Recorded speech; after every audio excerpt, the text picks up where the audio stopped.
Il m'est arrivé de me retrouver dans des situations assez inconfortables, malgré mes convictions, malgré mes valeurs, malgré mes principes. Mais était-ce une raison pour moi de tout abandonner? Non. Nous devons parfois arrêter de nous focaliser sur nos erreurs passées si nous voulons réellement entrer dans le futur que Dieu a réservé pour nous. J'aime beaucoup l'histoire d'Anne et Pénina dans 1 Samuel 1,7 qui dit que, je lis rapidement, qui dit que à chaque fois que Anne montait à la maison de l'Éternel, Pénina la mortifiait de la même manière. Alors elle pleurait et ne mangeait point. Mortifier ici veut dire, étymologiquement, ça veut dire faire mourir. Ce qui veut dire qu'en réalité, Pénina faisait mourir la joie de Anne. Elle faisait mourir la joie, l'envie de Anne d'être une maman. Elle faisait mourir le ministère de Anne. Alors, j'aimerais te demander à toi ce matin, qu'est-ce qui te fait mourir aujourd'hui? Oui, tu as péché. Oui, tu as menti. Oui, tu as avorté. Oui, tu as commis l'adultère, la fornication. Oui, tu as été humilié. Oui, tu as été violé. Oui, tu as été déçu par ton fils spirituel en qui tu as vraiment investi et qui aujourd'hui n'est plus reconnaissant. Oui, tu as été déçu par tes parents spirituels envers qui tu étais tellement loyal, mais qui n'ont jamais tenu compte de ton côté spirituel, qui n'ont jamais tenu compte de ta vie spirituelle, etc., de ton ministère, etc. Oui, c'est vrai.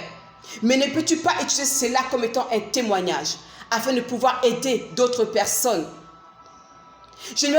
Aujourd'hui, j'aimerais simplement te dire que tu ne peux pas laisser Pénina empoisonner ta vie, tuer ton futur glorieux et dire qu'elle a le dessus sur toi ou encore qu'elle est victorieuse sur ton futur.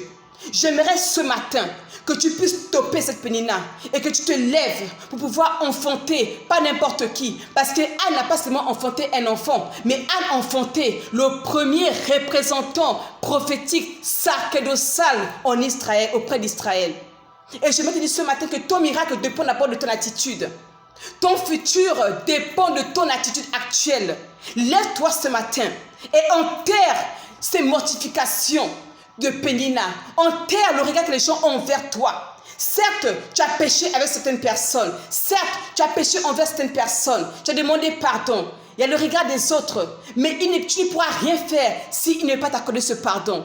Le plus important pour toi, c'est de repartir à zéro avec ton Dieu. Parce que lui seul peut t'aimer comme personne ne peut t'aimer. Lui seul peut te récupérer. Lui seul peut te amener dans les hauteurs. Lui seul peut continuer avec toi ce que tu as abandonné depuis longtemps. Lui seul peut te faire rentrer dans ton futur glorieux. Lui seul peut faire de ton futur un futur glorieux sans pourtant tenir compte de ton passé, de tes erreurs passées. Alors lève-toi ce matin et enfante ton Samuel. Reste béni.